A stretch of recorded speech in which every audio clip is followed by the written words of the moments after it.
My name is Carly. I'm 27. Last week, my mom surprised me with a birthday dinner at a retro diner. I walked in expecting awkward small talk and a couple of backhanded comments. I did not expect my own birthday cake to be the joke. After we ate, the server came out holding a sheet cake. Everyone turned toward me, phones up, already grinning. For 3 seconds, I let myself believe my mom had actually done something kind. Then I saw the writing on the cake. In big pink letters across the center, it said, "Oops, still a disappointment." There was a beat of silence, like the air forgot what to do. Then the whole table exploded in laughter. My mom clapped like it was the funniest thing she had ever seen. My little brother almost spit out his drink. Someone yelled, "Come on, it's just a joke." I stared at those words sitting in the frosting like they'd been waiting years to be said out loud. I did not cry. I did not scream. I pushed my chair back, picked up my bag, and stood up. My mom told me to sit down and take a joke. I didn't even look at her. I turned toward the exit. My uncle stepped in front of me, hand on my arm, telling me not to make a scene. I leaned in like I was about to apologize and whispered one sentence in his ear. 2 days later, my entire family was in full-blown panic, and none of it was about the cake. If you're into messy family drama and quiet revenge that hits where it really hurts, you can stick around, hit like, and subscribe so you don't miss how this all unfolds. The diner looked like a set from an old movie. Red vinyl booths, chrome edges, neon script buzzing over the counter. I walked in with that familiar weight in my chest, the kind that came whenever my family staged a nice gesture, and I was expected to play along. My mom, Sharon, had claimed a corner booth as if she were headlining a show. She sat with perfect posture, fingers around a sweating glass, eyes tracking me the way someone checks a receipt for mistakes. My dad, Gregory, sat beside her with his shoulders drawn in, wearing the resigned look of a man who planned to let the evening pass without stepping in. Across from them, my younger brother Dylan lounged with his phone in hand, recording short clips, his attention fixed on the screen more than on me. Sliding into the booth felt less like sitting down to dinner and more like stepping back into a role I thought I had outgrown. Sharon took in everything at once: my clothes, my hair, the way my hands picked at the paper-wrapped straw. Her comments floated across the table, sounding casual, but each one carried a small sting. Gregory stayed mostly neutral. Dylan kept lifting his phone whenever laughter rose, angling his lens toward me as if he were waiting for an expression worth posting. The food arrived in heavy plates and baskets. Burgers sagged, fries left grease on the table, milkshakes sweated under fluorescent lights. Conversation drifted toward my job search and the future I apparently wasn't moving toward fast enough. Sharon mentioned people my age with solid careers and neat timelines, then let the silence between examples do the work. No one used the word failure, but it hung there anyway. I watched my reflection in the chrome napkin dispenser. Tired circles under my eyes, a polite half-smile that never reached them.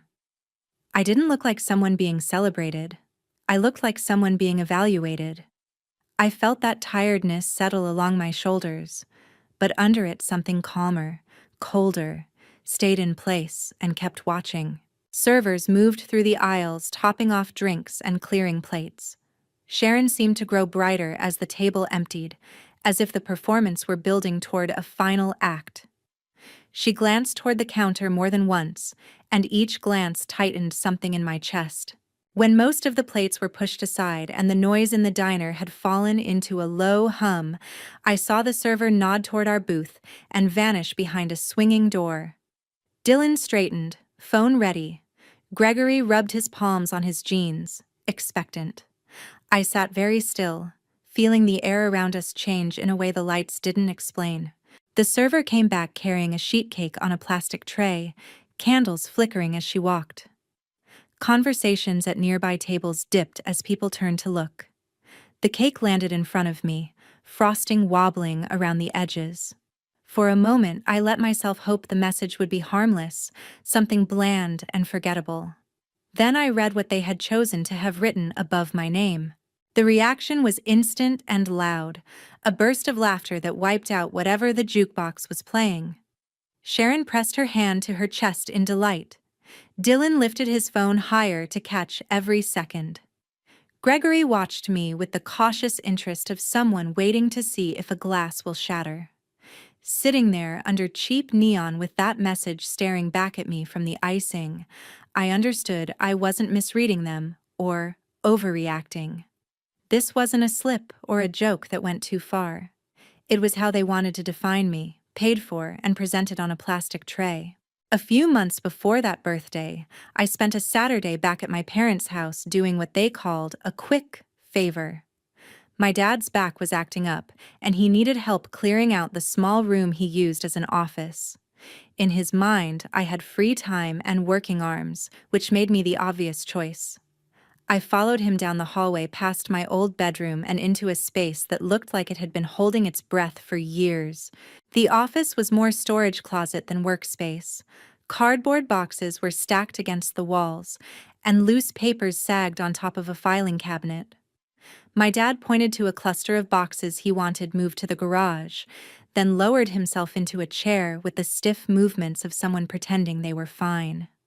I started dragging boxes toward the door. Most of what I saw when I opened them was exactly what I expected. Old tax returns, brittle warranty booklets, envelopes from banks with logos I barely recognized filled the folders. It felt like sifting through the paper version of background noise. All the boring proof that a family had kept existing year after year. I kept working until I reached a heavier box pressed into the corner. Inside, the folders were lined up in neat rows, each one labeled in my dad's careful handwriting. Near the back, one folder stood out. The cover was cream instead of manila, the corners rounded from being handled. My name was written across the front in blue ink, and under it, in smaller letters, was the word education. For a moment, I just held it and listened to my heartbeat pick up. Then curiosity won. The first pages were forms from an investment company. My grandfather, Donald, was listed as the person who opened the account, his slow, shaky signature at the bottom of the document exactly the way I remembered it from birthday cards. The description was simple: money set aside for my college expenses. The early account statements showed regular deposits going in on a schedule, small amounts at first, then larger ones as the pages flipped forward. The balance climbed line by line, a quiet record of someone building a safety net under the version of me they hoped would exist someday. For a second, I could almost see that imaginary future, the one where I walked onto campus without a knot of panic about how to pay for it. Halfway through the stack, the rhythm broke. Deposits stopped. Withdrawal slips appeared in their place. Large amounts left the account in uneven chunks, sometimes only weeks apart. The names on the lines changed too. My mom's on some pages, my Uncle Keith's on others, next to vague notes about family needs and temporary help that could mean anything or nothing. By the final statement, the balance was almost gone and the account was closed. The date landed just before the year I sat at our kitchen table filling out financial aid forms and being told there was nothing saved, that we were all doing the best we could, and I would have to piece the rest together myself. Sitting on the carpet with that folder open across my legs, I felt old conversations tilt out of alignment. There had been money once. It simply never reached me. My hands felt unsteady, but my thoughts were clear. I took out my phone and quietly photographed every page in the folder, one after another, until my camera roll held a full copy of a story no one had ever told me.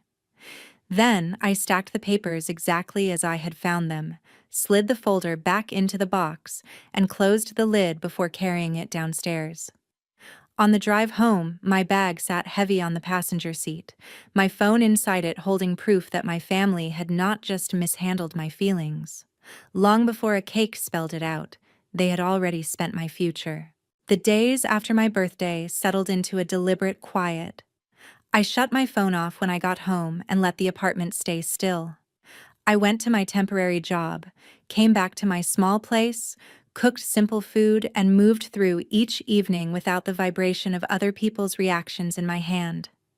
It felt less like hiding and more like finally stepping outside a room where I had been on trial for years. In that silence, my thoughts slowed enough to line up. I remembered my mother brushing off my plans as unrealistic, my father staring at the table when someone took a joke too far, my brother repeating stories about how I was always behind.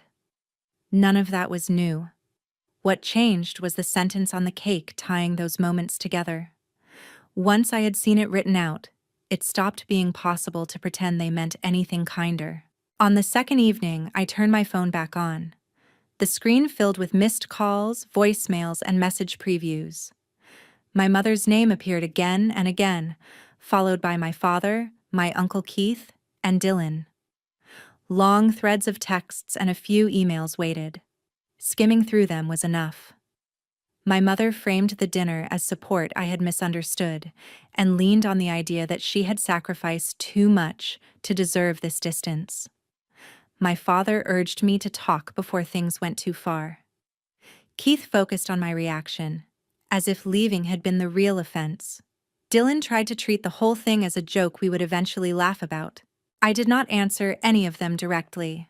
I wrote one short message in the family thread stating that I knew about the college fund my grandfather had opened for me, that I had copies of the account paperwork and statements, and that I would not be handling it through text. There was nothing dramatic in those lines, just the fact that the secret in their file box was no longer invisible. When the message sent, the quiet that followed felt heavier but steadier, like a floor that had stopped shifting even if the room was still dark. Not long after, a name lit up my screen that almost never did. My Aunt Elaine lived several states away and usually stayed on the edge of family gatherings, close enough to be polite, but far enough to avoid being pulled into every argument. Her call carried a different weight from the others. She had spoken with her daughter, my cousin Riley, who had already heard the birthday story through relatives who never let anything stay quiet. In that version, I was the dramatic one, walking out over a harmless joke and throwing around accusations about money I did not understand. Somewhere in that game of retelling, my whispered comment to Keith had turned into a rumor. Sitting on my couch, I told Elaine about the folder in my father's office, the account labeled for my education, the steady deposits that stopped, the withdrawals signed by my mother and my uncle, the dates that mirrored the years I signed loan papers. Saying it out loud turned scattered numbers into a line of cause and effect. Elaine listened without interrupting. When I finished, she admitted that small remarks from my grandfather years earlier had made her think something had been saved for me, but she had convinced herself she was mistaken because my parents never spoke as if it existed. Hearing the details forced her to look at that gap. She asked me to send what I had.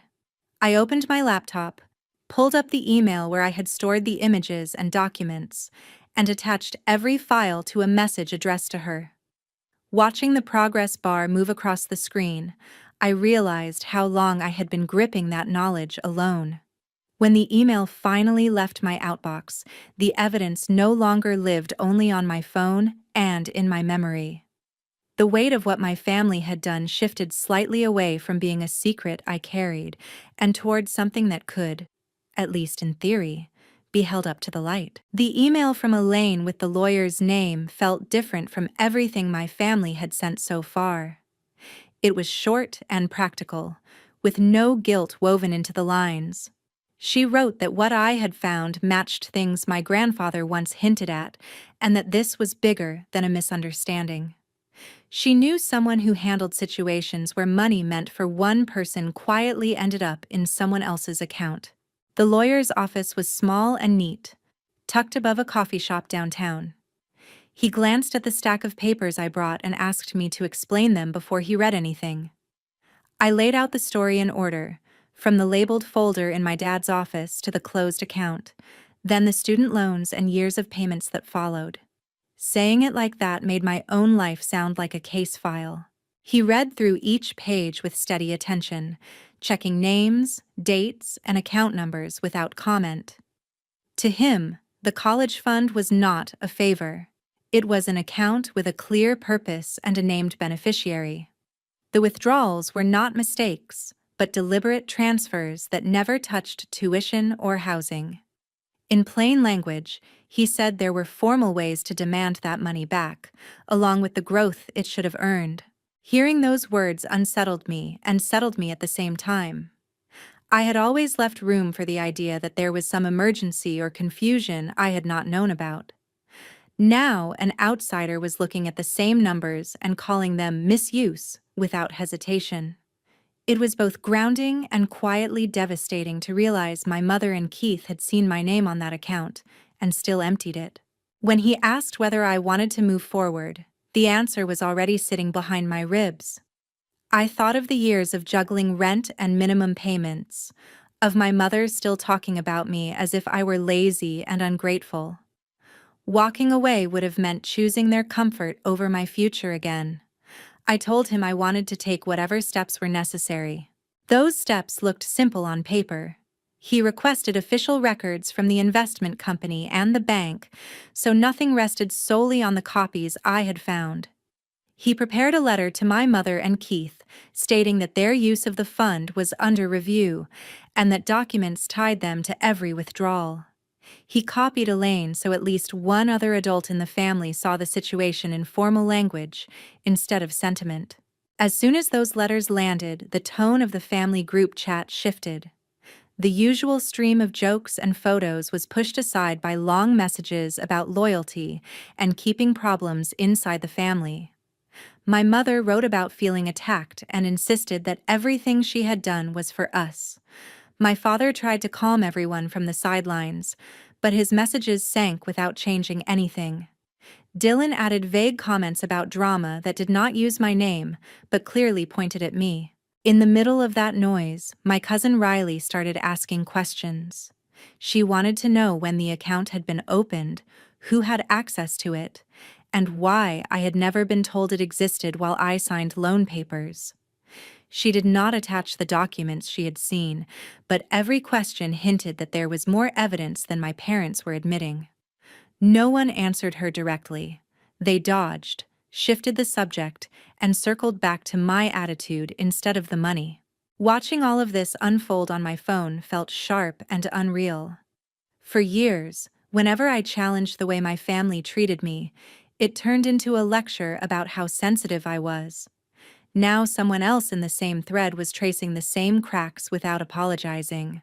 While the chat kept spinning, the lawyer sent a brief update confirming that the official statements matched my copies and that we had enough to demand repayment. It did not erase my debt, but it shifted where the weight of the story sat. For once, I was not the only one holding it. The next turning point showed up at my door, not in my notifications. It was a slow, careful knock on a weeknight when the building was already quiet, and my brain was somewhere between exhausted and numb.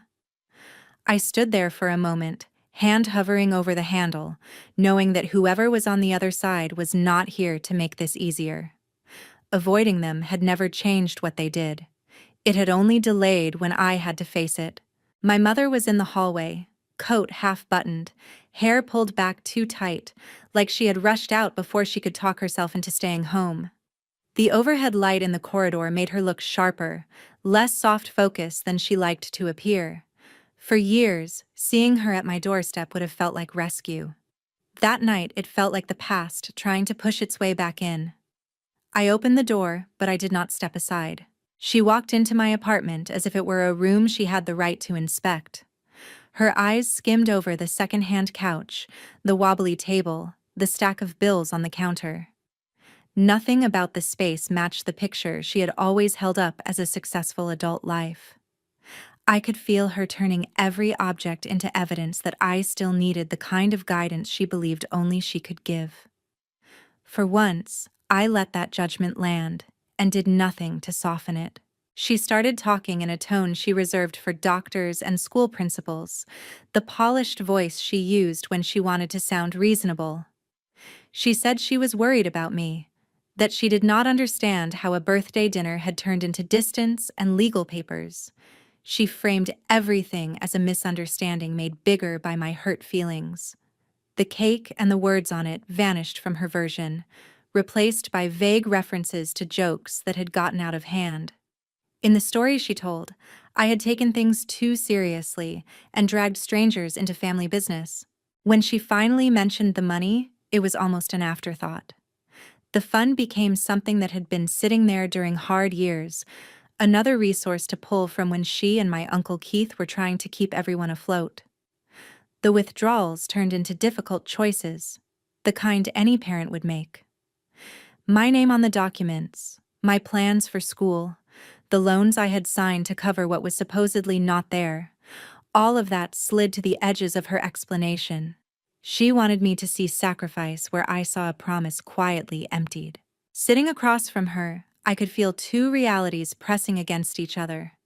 One was printed in black ink on statements from an investment company, showing contributions intended specifically for my education and a balance that had drained away long before I filled out my first financial aid form. The other lived entirely in her mouth, a narrative where necessity excused everything and gratitude was the only acceptable response. In the past, I would have tried to find a middle ground between those two things. Now I understood there was not one. There was no apology buried in her words. What I heard instead was fear dressed up as concern. Fear of being judged by people who did not share our last name. Fear of losing the stability that money had helped buy. Fear that the version of herself she presented to the world might crack. She never said she was scared of court, but every sentence bent in that direction. She wanted me to pull back before a judge saw what I had found. She wanted this to stay in the dark corners where family secrets usually live. When I told her I was not withdrawing anything and that I intended to follow through with the process already in motion, the room felt strangely still. I did not raise my voice or list every time she had cut me down to keep herself standing taller. I just refused to step back into the position that made her choices easier to bear. The hurt in her expression came less from what she had done, and more from the realization that guilt was not working on me anymore. She left with stiff movements as if the hallway might judge her on the way out. After the door closed, the space felt emptier, but also more like it belonged to me. For a while I moved around the apartment in small circles, waiting for the next ripple. It arrived as a call from my father. His voice carried that familiar tiredness, the sound of someone who had spent a lifetime staying neutral by looking away. He did not argue about the existence of the fund or the withdrawals. He worried about lawyers, about court, about what this would do to my mother and to Keith. Under all of it was a single hope, that I might decide it was not worth the trouble. Listening to him, I realized no one was confused about the facts anymore. They were only upset that those facts might finally come with consequences. Agreeing to handle it quietly, on their terms, would have meant accepting that my future could be treated like a family resource and then quietly forgotten. I told him I would be following the advice of the one person in this mess whose job was to protect me. That was as much as I was willing to offer. A few days later, an envelope from the court appeared in my mailbox, thin and unremarkable. Inside was a single page with a case number and a date, a time and a room in a building I had never been inside. It did not mention love, obligation, or hurt feelings. It did not care who had sacrificed what or who thought they deserved forgiveness. It simply laid out when the people who had treated my future like spare cash would have to answer for it. Holding that paper, I felt fear slide in beside a quiet, stubborn sense of rightness. For once, what they had done would not be measured by my tolerance. It would be measured against something they could not rewrite. The day of the hearing arrived with gray skies and a kind of tired light that made the courthouse steps look heavier than they were. I stood outside for a moment with the case number fresh in my mind, reminding myself that I was not walking in there as a child asking for permission.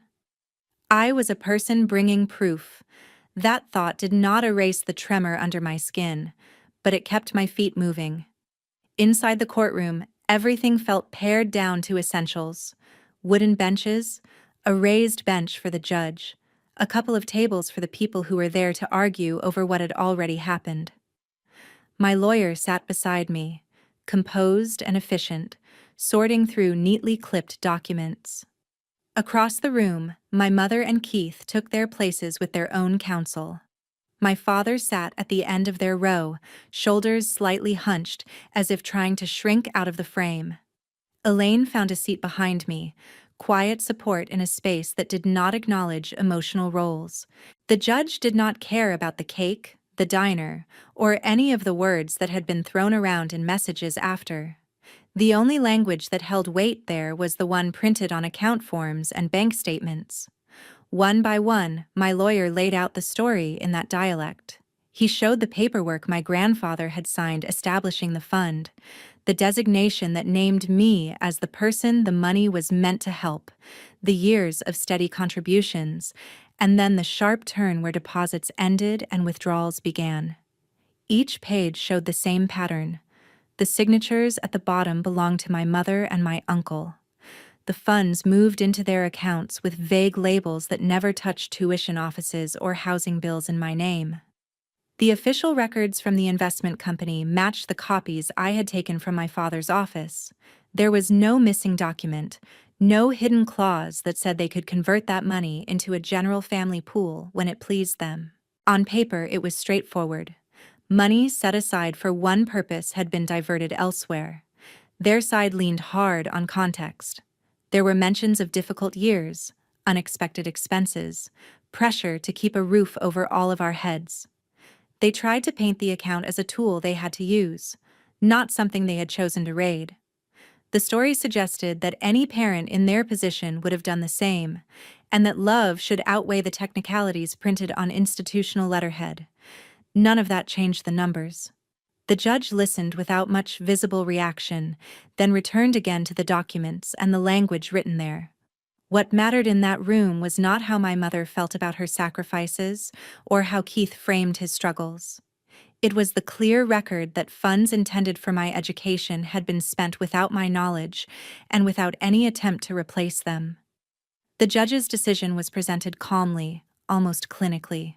The account balance at the time of closure was calculated, growth that should have accrued over the years was added, and a total figure was set. They were ordered to repay that amount, on a schedule, with the understanding that if they failed, the court could place claims against their assets to collect it. Hearing it laid out like that should have felt triumphant. Instead, it landed with a heavy, quiet finality. This was not a windfall. It was a delayed attempt to restore something that should have been there from the beginning. The court did not address the years of loan payments, the interest I had already paid, or the emotional cost of realizing that the people who called themselves my safety net had cut it and walked away. Those parts were mine to carry and to work through elsewhere. In the weeks after the ruling, the fallout rippled through the family in waves. My mother's house, once a place she used as a stage to showcase control, became a location whispered about in terms of appraisals and refinancing. Keith's name began to surface in conversations about damaged credit and forced sales, instead of easy confidence and borrowed money. Relatives who had previously laughed along with their jokes started keeping a little more distance, not because they suddenly saw me differently, but because they were uncomfortable with how close those consequences had landed. My mother tried one more time to reach me, not in the hallway of my building this time, but through a letter that arrived in a thick envelope. The handwriting on the front was familiar, looping and careful. Inside, she constructed a version of events where history, necessity, and motherhood blurred into one long justification. The apology, if it was there at all, was woven so tightly into self-defense that it disappeared. I read the first few lines, felt the old pull toward making her comfortable, and then folded the pages back into themselves. The letter went into the trash, not out of anger in that moment, but because I finally accepted that I did not have to keep every story she tried to hand me. I did not call her. I did not visit. I did not show up to help sort through whatever she might have to sell to meet the repayment orders. Cutting contact was not a gesture meant to punish her. It was a boundary that should have existed long before a judge ever spoke her name. My connection to Keith disappeared just as completely. There were no dramatic confrontations, no final speeches in parking lots or hospital halls. Just a slow, deliberate decision not to step back into rooms where being related was used as an excuse to ignore harm. Life after that did not suddenly become easy. My loans did not evaporate. I still had to work, to hunt for better pay, to figure out what I wanted my future to look like now that it was not tethered to their approval. I started therapy and walked through years of patterns, not because a court told me to, but because I wanted to stop living like I was always one wrong move away from being labeled the disappointment again. Bit by bit, the idea that I was only valuable when I absorbed everyone else's choices started to loosen. If there is anything useful in this story for anyone watching, it is not that the legal system fixed everything or that standing up for yourself always ends with a clean victory. The truth is more complicated. Documents and judges can address money and orders, but they cannot make someone into the parent you needed them to be. What they can do is draw a line that says, your future is not a community fund for other people's emergencies, no matter whose last name you share. The real shift happened when I stopped waiting for my family to recognize my worth and started acting like it existed whether they saw it or not. That meant accepting that love without respect is not enough, that jokes, revealing what someone truly thinks, are not harmless, and that sometimes the only way to keep from being used up is to step away completely. I used to think protecting my family meant keeping quiet and forgiving quickly. Now I understand that the only person I was really protecting by staying silent was the one who wrote "still a disappointment" on a cake and expected me to swallow it with a smile.